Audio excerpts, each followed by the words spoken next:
McCormack, and I'll put a number of questions on notice. In relation to the Chamber's report, in relation to the recent inquiry, I think you told the inquiry that you instigated that report, is that right? Yeah, that's correct, Senator. Right. So you commissioned it? That's correct, Senator. And what prompted the report to be commissioned?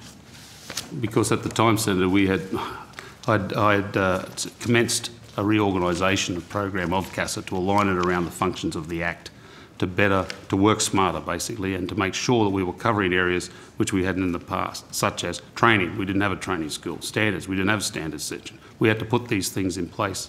After the Pell Air reports, the various Pell Air, the special audit and the accident report were done, I commissioned the Chamber's report as a look to say, how are we actually doing? Leave aside the Pell Air, that just happened to be the most recent incident, but what is our standard of surveillance? Now, of course, with the Chamber's report, we didn't give that to peer review, and I took it on as it was, literally written.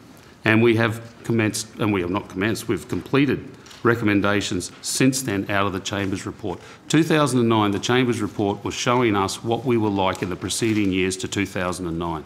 It was not predictive, sure, and it certainly is not where we are today. I've got two more questions. The Chair's been very indulgent. What prompted you to focus on the Bankstown office? The Bankstown office? Well, because that was where there was over 70, from memory, and I'll take this on notice, 77 certificates, I think, were being managed from a very small office. So in other words, sure, an enormous lot of surveillance was being done at Bankstown. Thank you. My final question is, and you may want to take this on notice, but was there any material associated with the report, such as a covering note or notes attached to that report, that CASA did not provide to the committee? You may want to take it on notice. In other words, as part of the extensive process of obtaining documents, as part of the Peller inquiry, the many boxes of documents, we got the report.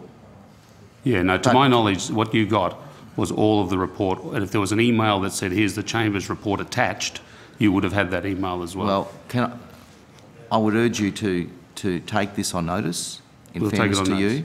Were there any covering notes, any associated materials with that report that were not provided to the committee, if you could consider that? The only difficulty I'm having, Senator, is we provided, as you know well, in 600 emails to you of knowing what we actually provided to you, yes, and saying whether we had provided it or not. We'll go back to I'll go back and look at the Chamber's report, and we'll take it on notice. My understanding is that there wasn't a covering note or any associated note with the report, but I'd like to know whether there was one. To my knowledge, there wasn't. I will take it on notice, Senator. Thank you. Thank you, Chair. And if I could.